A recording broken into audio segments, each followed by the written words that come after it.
Oi pessoal, e aí, tudo belezura? Espero que vocês estejam bem, se cuidando, né? E que esse comecinho aqui de primeiro ano no Instituto Federal não seja traumatizante. Temos aí, né, a esperança das vacinas, quem sabe no final do período letivo, né, do ano letivo, nós estejamos com a possibilidade de pelo menos algumas pessoas começarem a se reencontrar, não é mesmo? Bom, eu espero que vocês estejam aí tranquilos em relação às últimas aulas. Tendo dúvidas, por favor, escrevam lá no fórum de dúvidas, tá bom? E deixa eu aproveitar, vocês fizeram, né, a ambientação, aquele curso de ambientação no Moodle. Importante, hein, gente? Importante entender um pouquinho o funcionamento dessa ferramenta, né, dessa plataforma de estudos, para vocês poderem acompanhar não só o meu componente curricular, mas o componente curricular de todos os professores até enquanto durar aí o ensino remoto emergencial, o famoso ERE, tá bom? Bom, hoje então, depois de ter falado de competência com vocês, eu vou falar de um outro conceito, de outro item muito importante no entendimento do técnico em administração, tá? Então, competência é algo que nós vamos voltar a falar, tá bom? Então, vocês vão ouvir competência, várias vezes até o quarto bimestre a gente vai falar. Aliás, vocês vão ouvir falar de competência, acho que por toda a vida, mas com certeza aqui no curso, tá? E agora eu vou falar de visão sistêmica, que também é algo que eu vou repetir, vou retomar várias vezes, vou me referir à visão sistêmica até o quarto bimestre, tá? Então são esse começo de administração de pessoas, né, esse começo do nosso componente curricular aqui, ele introduz a vocês elementos, termos, definições que vão ser aproveitadas durante todo o componente curricular de administração de pessoas, praticamente durante todo o curso do técnico em administração e provavelmente na vida profissional de vocês, certamente vocês não só vão ouvir, como serão exigidos, no sentido de saber o que é e como usar, tá bom? Então são aulas bastante importantes nesse sentido, né? E eu espero que elas sejam não só importantes, mas divertidas e marcantes, né? Para que lá no futuro, quando vocês precisarem desse conhecimento, vocês consigam resgatá-lo. E quem sabe para alguns de vocês isso se transforme numa habilidade, né? Resgatando um pouquinho do que a gente viu semana passada, que vocês sejam competentes em administração, não só na condição de técnico, mas de bacharéis também, né? Como eu falei para vocês na primeira aula, eu vou fazer um esforço muito grande para vender esse peixe, em que vocês não só concluam o curso técnico em administração aqui no Instituto Federal, mas que vocês deem continuidade estudando também o curso superior, o bacharelado em administração, e fiquem com a formação completa, tá bom? Bom, vamos lá. Então hoje eu vou falar de visão sistêmica. Pessoal, um bom técnico em administração, que é o que vocês estão aqui se preparando para serem, né? Todos vocês serão ao final do terceiro ano, ele precisa ter visão sistêmica. Não só a visão sistêmica, claro. A gente, quando fala de um bom profissional, e aí qualquer área, né? Não só técnica de administração, qualquer área, há uma série de competências que são exigidas, né? Ninguém exige uma competência única de um determinado profissional. Todos os profissionais, quando eles aprendem, né, qualquer tipo de profissão, a exercer qualquer tipo de atividade, deles sempre são exigidas várias competências. Mas uma delas aqui, né, para o nosso curso, para a formação de vocês, é a visão sistêmica, tá? Mas só para dar uma ideia, né, também tem que ter visão integrada, visão integradora, entre outras competências que vão sendo desenvolvidas aí ao longo do curso, ok? Muito bem. Então, para entender visão sistêmica, eu vou trazer para vocês aqui uma definição do que é sistema, né? Porque não adianta nada eu ficar falando de visão sistêmica e, bom, a palavra, o adjetivo, né? Ó, língua portuguesa, hein? O adjetivo sistêmica vem de sistema. Então, se a gente entender o que é sistema, fica fácil entender esse adjetivo sistêmica que acompanha aí a ideia de visão, tá? Então essa é uma definição que vocês podem utilizar, inclusive, para respostas, tá? Vou fazer uma prova e perguntou o que é sistema, pode usar. Sistema, então, é um conjunto de elementos que interagem entre si e formam um todo com finalidade específica. E aqui, pessoal, é muito importante entender que nenhum sistema é a simples somatória das partes, né? Por exemplo, né, uma coisa bem absurda, mas imagine que você tentasse, né, igual lá a história do Frankenstein, né, do Dr. Frankenstein, você tentasse criar uma criatura a partir de pedaços de cadáveres, né? Daí você vai lá e tira o cérebro de um cadáver, você tira o braço de outro e vai juntando, né? Mesmo que você consiga dar forma a um corpo humano, ainda assim, ele não é um ser humano, né? Porque o todo é importante, né? E não apenas e simplesmente suas partes e, como eu falei, uma simples somatória delas. Nós, por uma questão até didática, nós dividimos, né, as coisas, separamos elas em partes para entendê-las, né? É uma forma de analisar. Então você pode analisar qualquer coisa decompondo em suas partes. Então você tem um grande problema. Se você for dividindo esse problema em várias partes, pode ser que você identifique qual é o ponto, qual é a parte mais crítica, onde você precisa dar uma atenção para resolver o problema. Ainda falando de corpo humano, né? Então, tô com dor de cabeça. Alguém pode falar assim, bom, arranca a cabeça, né? E acabou o problema. Não façam isso, pelo amor de Deus. A dor de cabeça pode ter várias causas. Ela pode ter, sim, um problema no entorno do crânio, mas ela pode ser fome. Aí você vai lá, se alimenta, pronto, passou a dor de cabeça. Por quê? Porque a cabeça ela não está separada do resto do corpo e todo o sistema, todo o conjunto faz parte, né, desse entendimento do que é o corpo humano. E eu estou usando o exemplo do corpo humano porque é muito mais tranquilo para todos vocês, né, entenderem isso. Mas numa organização também é assim, uma empresa também é assim. O setor financeiro está funcionando muito bem, está tudo funcionando muito bem. Não adianta nada o setor financeiro estar funcionando muito bem se o setor de vendas está péssimo, né? Eu preciso que todos funcionem bem. Isso é muito importante. Não adianta que uma das partes esteja muito bem. Eu preciso que o todo esteja bem. Mas para o todo estar bem, é importante que cada parte também esteja. Óbvio, isso ajuda muito, né? Com certeza, se cada parte estiver funcionando bem, o todo deve funcionar bem. Mas não basta. Porque além dessa visão do todo, né, você tem que entender que as partes elas só fazem parte desse todo, né, elas compõem esse todo porque elas interagem. Por isso que é importante lembrar que o sistema é um conjunto de elementos, então tem várias partes, vários elementos, eles interagem entre si, né, e eles formam, né, não só individualmente enquanto parte, mas principalmente pelas interações que essas partes realizam entre si, elas formam um todo, e tudo para atender alguma finalidade, né?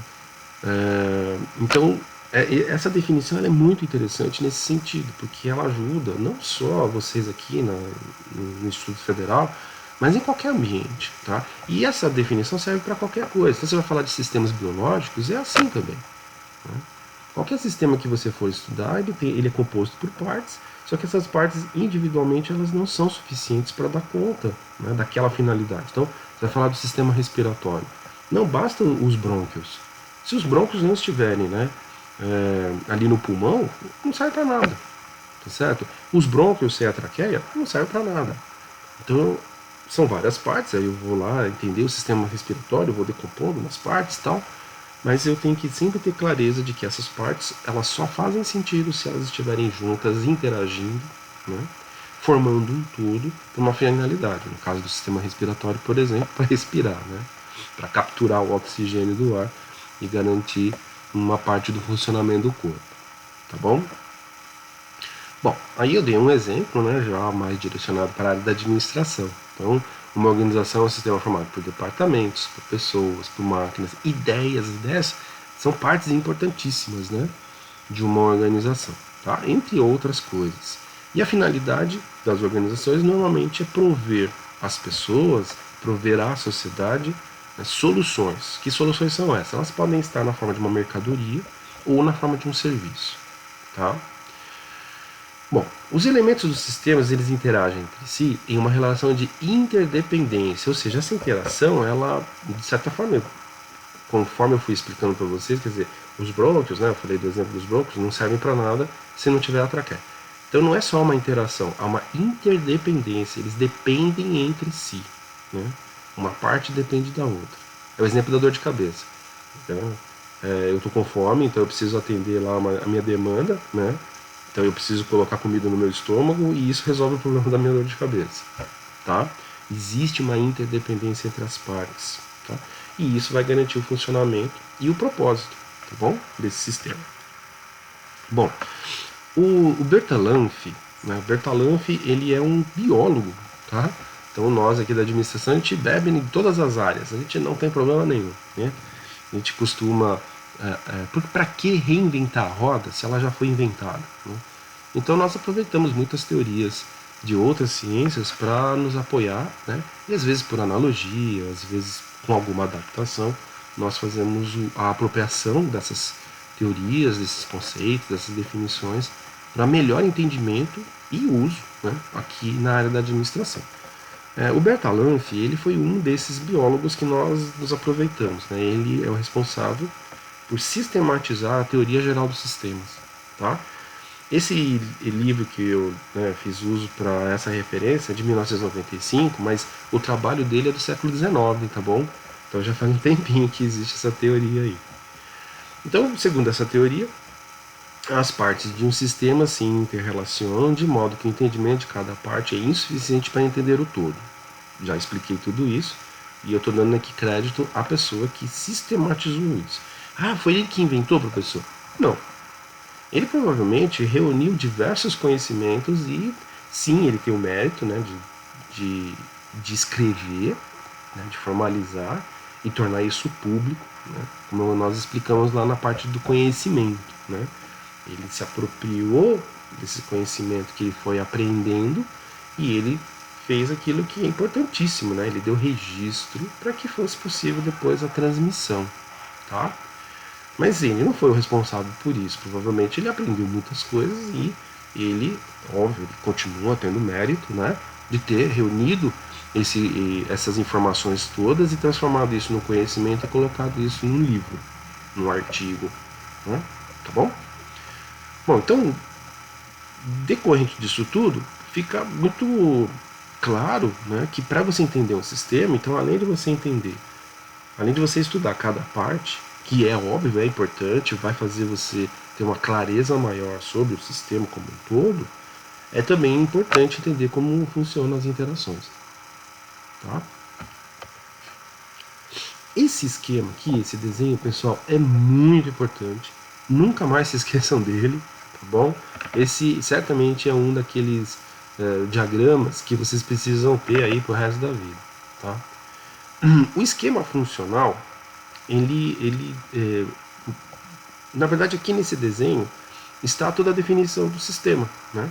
Então todo sistema tem uma finalidade, um objetivo, uma meta. Vocês vão observar que aqui em administração nós vamos falar muito de objetivo e muito de meta, tá? E assim, rápidas palavras, o que é um objetivo? Eu gosto das coisas simples, tá? É o que se quer. Qual é o seu objetivo? Ah, eu quero. Aquilo que você quer é o seu objetivo.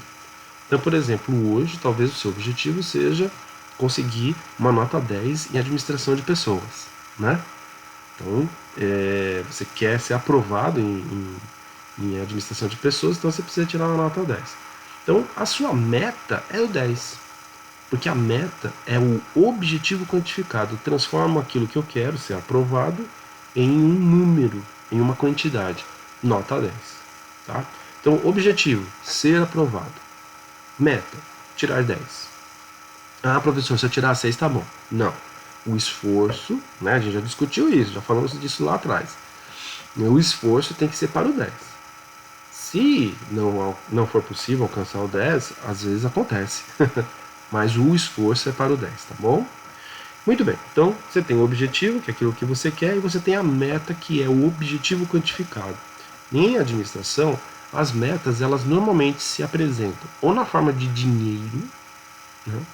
Então, R$ 1 milhão, enfim, ou na forma de unidades, né? Vou vender 10 mil unidades de eletrodomésticos, vou vender 10 toneladas de soja, de sacas de soja, ou porcentagem, né? Eu quero um aumento de 10% nas minhas vendas, eu quero um aumento de 50% no meu salário.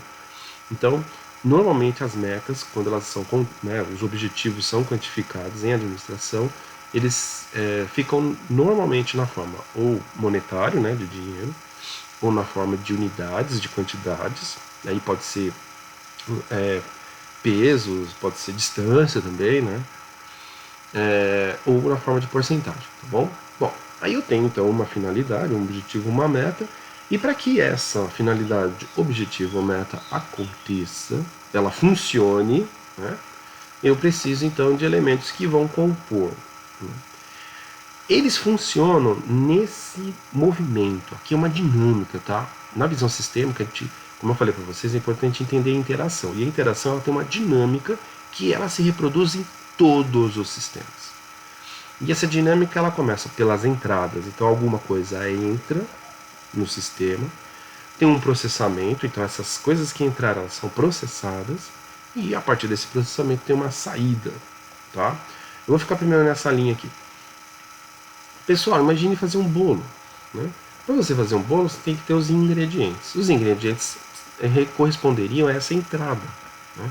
Eu preciso de matéria-prima, eu preciso de insumos, né? Eu preciso dos ingredientes para fazer o bolo. Então eu vou lá, eu tenho que ter ovos, eu tenho que ter farinha de trigo, eu tenho que ter fermento.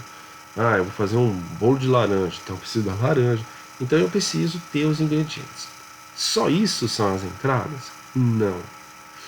Eu preciso, né, de um roteiro.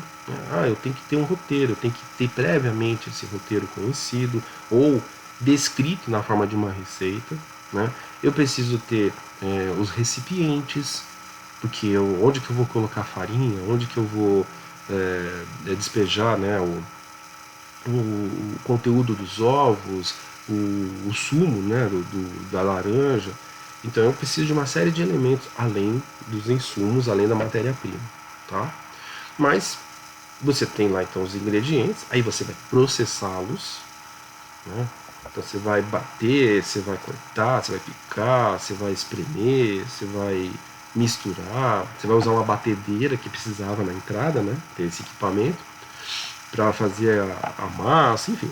Você vai então realizar aquele procedimento, aquela receita, né? Aquele passo a passo.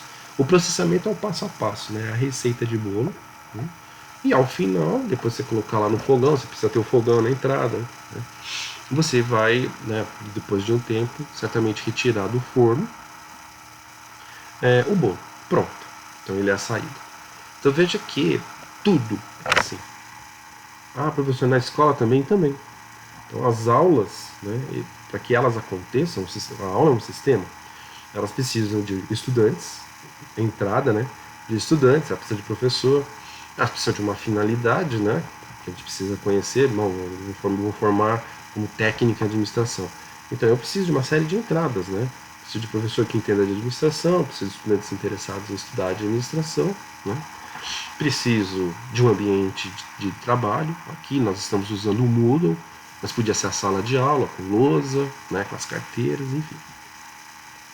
Então, o processo é essa interação que a gente tem, mesmo sendo uma interação assíncrona, mesmo sendo uma interação muito baseada no monólogo, né, porque aqui a gente não está dialogando. Eu tento aqui, né, fazer uma piadinha ou outra, mas imaginar que vocês talvez estejam dando risada, ou que talvez vocês estivessem respondendo alguma pergunta, né, que eu faço aqui durante a minha exposição, mas existe, né, esse processo de troca, né, que vai resultar no aprendizado, né?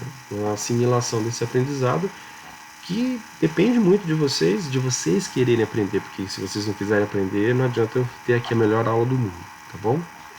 Muito bem, entendida essa linha da entrada, processamento e saída, o EPS, veja que eu destaquei aí o E, o P e o S, que a gente geralmente usa, né, essas siglas.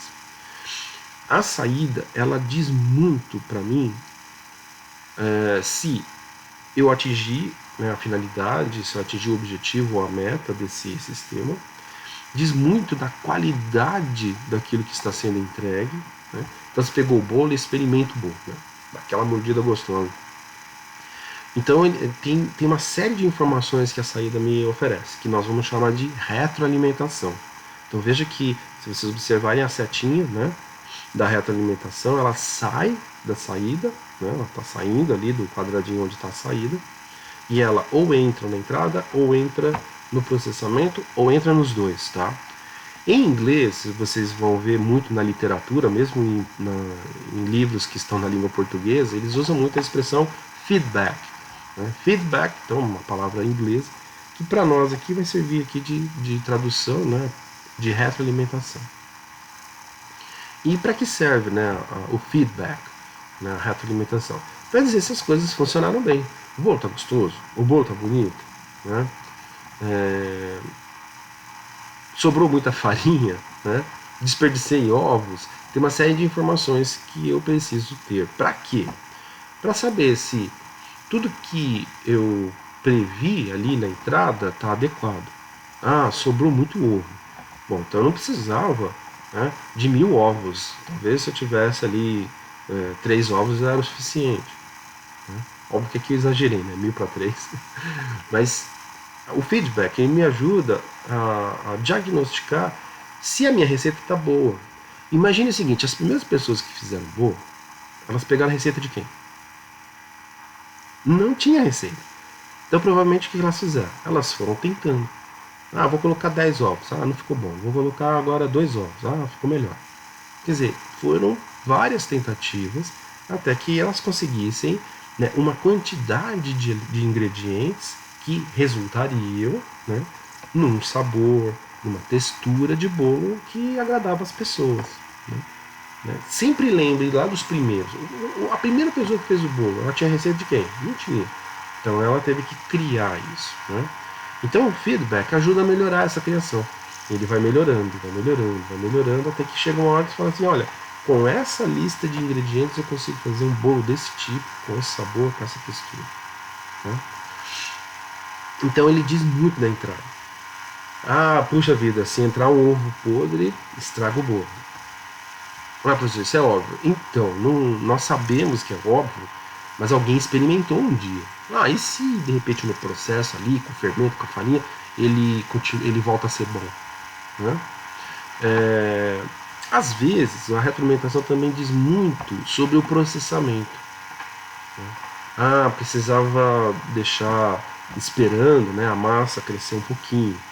Ah, quanto tempo? Ah, não sei. Então, testei com 10 minutos, não ficou legal. Testei com 1 hora, não ficou legal. Ah, com 40 minutos ficou bom. Ah, então, aí anota lá na receita. Então, esperar 40 minutos. Quer dizer, eu também digo muito, eu percebo, eu observo muito no feedback, na retroalimentação, sobre como melhorar o processamento.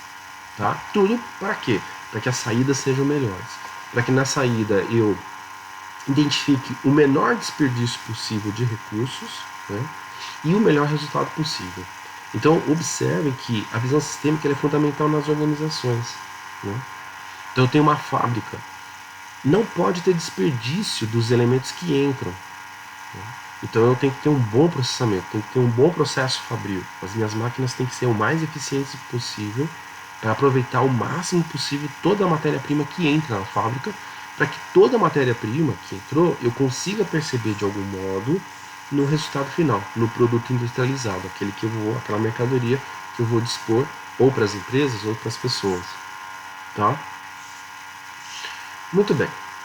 E o feedback então ajuda a melhorar tanto na aquisição, né, na captura dos recursos que entram, quanto na realização, na execução, né, das atividades que vão transformar aqueles insumos. Na administração a gente vai falar muito em insumo, tá? Insumo, professor, não pode usar matéria-prima? Então é que a matéria-prima, normalmente, ela tem como característica ser prima, né? Primeira. Então é aquela que vem de origem da natureza. Então quando você fala de farinha de trigo não é matéria-prima. Por quê? Porque na verdade ela já é processada. A matéria-prima dela é o trigo, aquele que foi plantado, né, colhido lá na fazenda.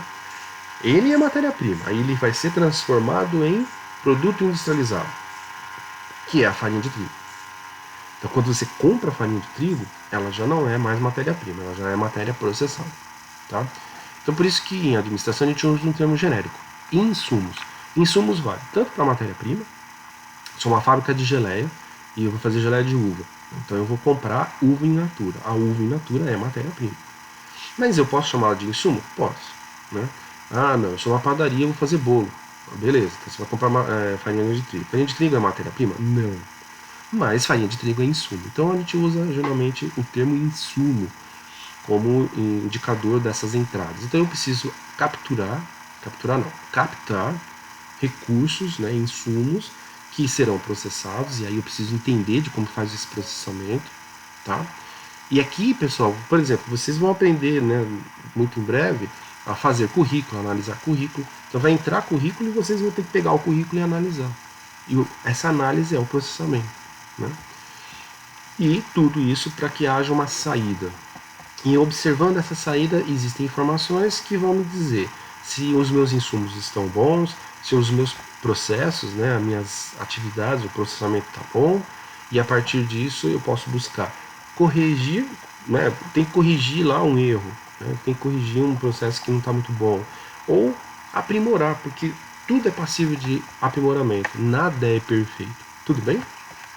Então, ó, esse diagrama nunca mais esqueço. Tenho ele aqui colado, né, em alguma área do seu cérebro. Muito bem. Aqui eu vou descrever cada uma daquelas partes da figura, tá? Eu vou deixar aqui anotado para vocês se lembrem, tá bom? Mais rapidinho, né? Então, a finalidade, o objetivo, o método descreve o propósito do sistema, para o que ele serve, o que se espera dele. A entrada é o conjunto de elementos necessários para o sistema ser acionado ou funcionar, que serão transformados pelo processamento. O processamento é o conjunto de ações, procedimentos, tarefas que precisa ser executado para a transformação dos elementos de entrada em novos elementos. A saída é o conjunto desses novos elementos, esperados ou desejados, resultantes do processamento. Pode ocorrer a saída de elementos não esperados ou indesejados, que aí é aquela situação em que eu tenho que descobrir onde está o problema, né? E geralmente onde eu vou descobrir isso? Na retroalimentação, né? Então a retroalimentação, o feedback, é o conjunto de informações que reforçam ou modificam o sistema a partir da comparação entre o esperado e o realizado. Então veja que tudo aquilo que eu expliquei, eu dei mais ou menos aqui, né, um texto para que vocês não esqueçam, tá bom? Muito bem. Todo o sistema pode ser decomposto segundo esse esquema funcional. E isso é um método, pessoal. E é importante que vocês se lembrem disso, para tudo. Professor, mas eu não vou ser da administração. Eu só fiz o técnico em administração porque o meu pai quis. Eu só estou fazendo o técnico em administração porque eu não gosto de alimentos e é meio ambiente. Pessoal, mesmo que você não atue na área da administração, seja lá onde você for trabalhar, com o que você for trabalhar, esse método de decomposição das coisas é muito útil.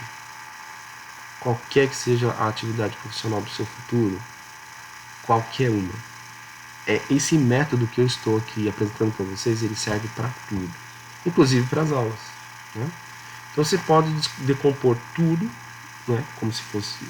Você pode compreender tudo como um sistema e fazer a decomposição desse sistema naquele esquema funcional para entender as entradas, para entender o processamento e observar se as saídas estão adequadas e o que pode ser feito para aprimorar essas saídas. Se é uma melhora na entrada, eu preciso de livros melhores, né? Ou se é um problema no processamento, eu preciso ler com calma e com atenção, tá bom? E é isso que vai então formar essa competência que nós chamamos de visão sistêmica, tá bom? Uma vantagem da visão sistêmica é que é possível analisar medidas de eficiência e eficácia. Vou falar um pouquinho sobre isso já já, né? Então tem esse autor aí, o Maggiolini, né, um italiano, que ele faz né, como eu falei, a gente fez a apropriação da teoria geral dos sistemas, que é lá da biologia, e ele observa o seguinte, que fazendo comparações entre a entrada e a saída, eu consigo mensurar. Então, a eficiência é um indicador quantitativo, né? Então, eu posso quantificar, né, essa eficiência a partir da comparação entre entrada e saída.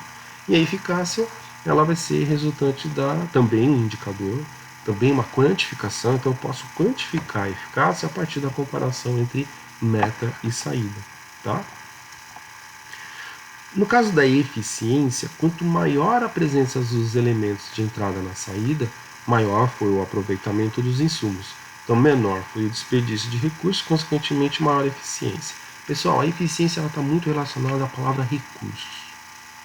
Quanto mais eu aproveito os recursos de entrada, quanto mais eu aproveito os insumos, maior vai ser a minha eficiência. Então, a eficiência, pessoal, o pessoal geralmente fala assim, eficiência é fazer bem. Não basta fazer bem.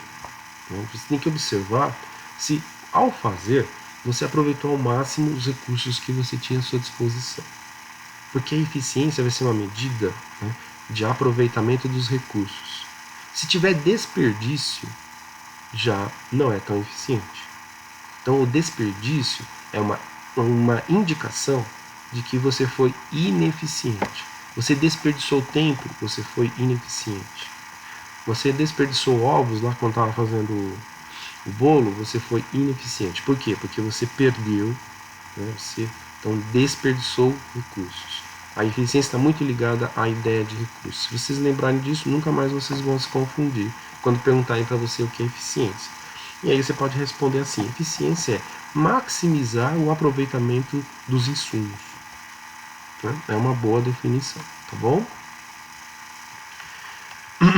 E no caso da eficácia, quanto mais próximo da meta está a saída, mais satisfatório é o resultado obtido, consequentemente, maior é a eficácia do sistema.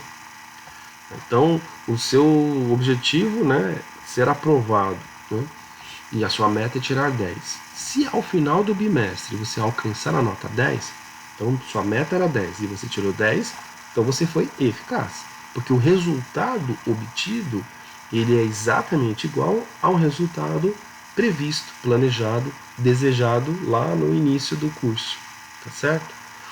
Quanto mais próximo o resultado final for do resultado planejado, da meta, né, quanto mais preciso for isso, mais eficaz você é, tá? E aí, pessoal, dá para transformar isso numa fórmula. Ó a matemática aí, galera. Então, a eficiência vai ser uma comparação da saída dividida pela entrada, né? E é óbvio, né? O esforço sempre vai ser para obter 100%. E a eficácia é a mesma coisa. Você vai observar a saída, comparar com a meta e, né, o empenho para você ser eficaz é a busca do 100%. Professor, é possível 100%? Então, no que diz respeito à eficiência, vocês não podem esquecer que eu falei, né? Eficiência está muito ligada a recursos. Os recursos tangíveis. Então, tangível é aquilo que eu posso tocar, né? Eu uso o tato. Então, tangível. Os recursos tangíveis, a farinha lá do bolo, as uvas, né, para a produção da geleia da sua fábrica, os recursos tangíveis, né, a madeira, o minério de ferro, a eficiência máxima possível é 100%.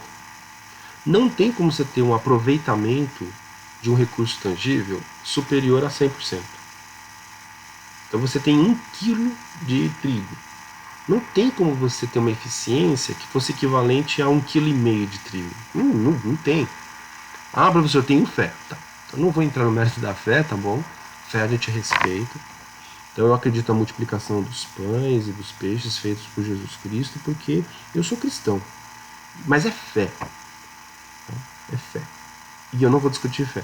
Aqui a minha preocupação, né, naquela divisão, você lembra, né, da divisão do conhecimento? Tem o mitológico, tem o artístico, tem o filosófico e o científico. Então, eu estou aqui no científico, tá? No científico. Estou igual ao São Tomé, só acredito vendo. Cético. Nesse ponto de vista, os recursos tangíveis não têm como ser mais do que 100%. Né? Se você usar todo o 1 kg de trigo, 100%. Não tem como você usar 1 kg e 100 gramas, se você só tem 1 kg à sua disposição. Para você ter mais 100 gramas, você tem que adquirir mais 100 gramas. E aí o 100% deixa de ser 1 kg, passa a ser 1 kg e 100 gramas, e assim por diante. Então todo recurso tangível, no máximo, é 100%. Mas nós sabemos que não existe nenhum processo humano que consiga 100% de aproveitamento de recursos tangíveis. Sempre tem algum desperdício, tá? Mas por conta da evolução tecnológica e científica, nós hoje temos aí aproveitamentos de 99, alguma coisa por cento. 99,7%, 99,8%, quase 100%, tá bom? Agora, recursos intangíveis. Então, intangível é aquele que você não consegue pegar, não sente cheiro, não vê, né? Talvez ouça, porque, por exemplo, a ideia, né? As ideias são recursos intangíveis. Aí, no caso dos recursos intangíveis, é possível que você obtenha mais do que 100%. Um conhecimento, né? Ele é intangível, você não pega o conhecimento na mão, você não abraça, né? Você não sabe a cor dele, enfim. O conhecimento é uma abstração. Ele pode servir para uma finalidade, mas a partir da sua capacidade cognitiva, do seu raciocínio, dos desdobramentos, né, do encadeamento de ideias, aquele conhecimento pode ir para além do propósito original dele, ou seja, para mais do que 100%. Tá? Porque o intangível tem essa capacidade. Bom, isso eu estou falando de eficiência. Estou só na coluna da eficiência. Quando eu falo de eficácia, no que diz respeito aos resultados, aí pode ter variação, tá? Então, de repente, eu estou esperando tirar...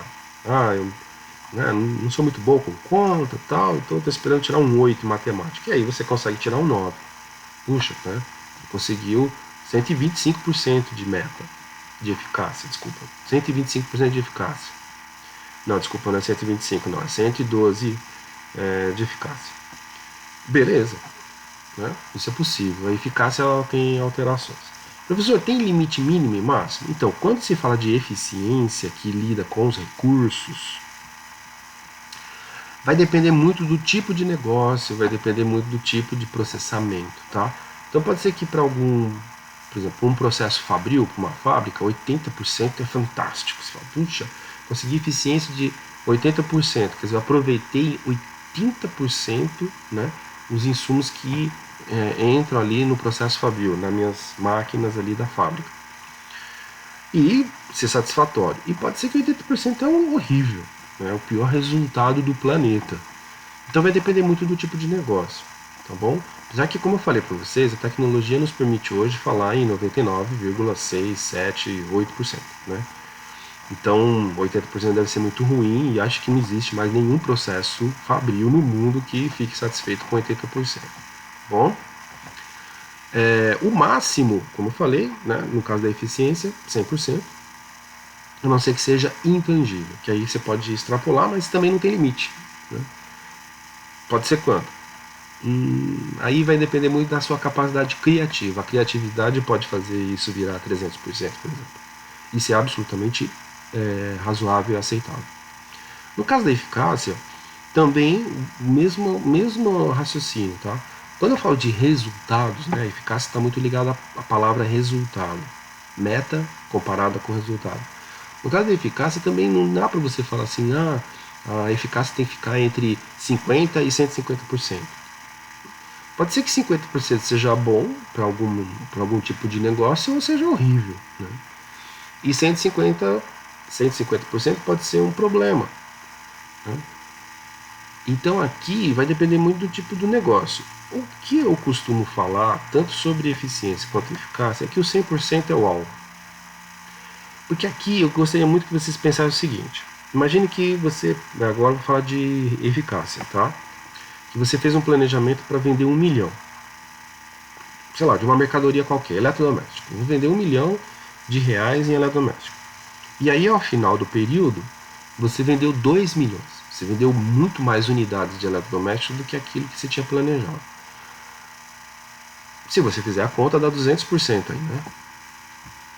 Era 1 milhão, foi para 2 milhões, 200%. Né? 2 dividido por 1 dá 2, né? E 2 a gente transforma em 200%. Pessoal, 200% tem alguma coisa errada. Aí você tem que pegar lá o esquema funcional, a entrada, procedimento de saída, e descobrir o que está errado. O erro está na entrada? Quer dizer, o seu planejamento foi ruim. Por que você, tendo condições de vender 2 milhões, né, estabeleceu como meta 1 milhão? Tem alguma coisa errada. Né? Ah, não, professor, eu não errei no planejamento. É que no meio do caminho houve lá uma propaganda numa novela que chamou muita atenção do meu eletrodoméstico, e aí teve um imprevisto, né, um surto, um modismo, que todo mundo quis comprar aquele eletrodoméstico. Ah, então tá.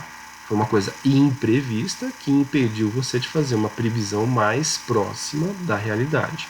Beleza, tá? Mas notem que sim, apesar de ser um valor positivo, né, 2 milhões é melhor e maior, né, é maior e melhor do que 1 milhão, ele é um problema, porque você pode ter errado no planejamento. Mas pode ter uma justificativa, né? Foi um modismo, tal, foi um evento. Por exemplo, a indústria farmacêutica, né, quando acontece a pandemia, provavelmente ela também teve um aumento, né, de procura, provavelmente as metas estabelecidas foram todas superadas já. Tudo bem? E pode também acontecer o contrário, né? Você estava lá com uma previsão de 1 milhão e vendeu meio milhão, 500 mil. Puxa vida, você é muito incompetente? Não, pode ser que não tenha sido um problema de incompetência. Imagine o setor de turismo, né? Quando acontece a pandemia, estava prevendo, vou vender aqui pacotes de viagem que vai totalizar no final do período 1 milhão de reais. E aí você fez 500 mil, tem que dar graças a Deus, porque no meio da pandemia você conseguir vender pacote de viagem foi um milagre. Né? Então, observem que às vezes, e principalmente no caso da eficácia, às vezes o alcance da eficácia depende muito do contexto, né, das coisas que estão acontecendo, porque essas coisas podem influenciar, né, positivamente, então pode ser extraordinário o resultado, ou negativamente, pode ficar abaixo daquilo que foi previsto, mas nem sempre é culpa do trabalhador, ou da empresa, ou do negócio, né, pode ser uma variável do ambiente que você não tem controle. Quem tem controle sobre a pandemia? Tá bom? Muito bem. Pessoal, aí eu estou indicando, né, os livros que eu usei. Professor, a gente tem que ler esses livros? Não. Até porque esses livros, pessoal, infelizmente não tem disponível na biblioteca, tá bom? Mas só para vocês saberem, né, da onde eu tirei. E se um dia vocês forem numa biblioteca mais tradicional, maior, né, talvez vocês encontrem esses livros nessa biblioteca maior, mais tradicional. No nosso campus, infelizmente, não tem. Tá? E acho que também nem no Campus São Paulo, apesar do Campus São Paulo ser bem mais antigo do que o Campus São Roque. E o nosso próximo tema, então a próxima videoaula que eu for dispor para vocês, eu vou falar sobre motivação. Mas para quinta-feira vai ter uma atividade relacionada à visão sistêmica, tá bom? E essa atividade vai valer como presença, tanto para a aula de hoje, terça-feira, quanto para a aula de quinta-feira. Combinado? Pessoal, muito obrigado pela atenção de vocês, muito obrigado por estar aí assistindo as videoaulas, tá certo? De novo, tendo dúvidas, por favor, escrevam no fórum de dúvidas. Professor, eu não sei fazer isso, eu não sei usar o fórum de dúvidas, então tem que fazer aquele curso de ambientação, tá bom? Façam o curso de ambientação que lá tá tudo explicadinho, bonitinho, tá? E esteja atento às orientações das atividades propostas, como vocês já devem ter percebido, né? Teve uma no sábado, até o sábado para fazer, e vai ter uma agora na quinta-feira para ser feita, tá bom? Muito obrigado, pessoal. Continuem se cuidando, tá certo? E até a próxima.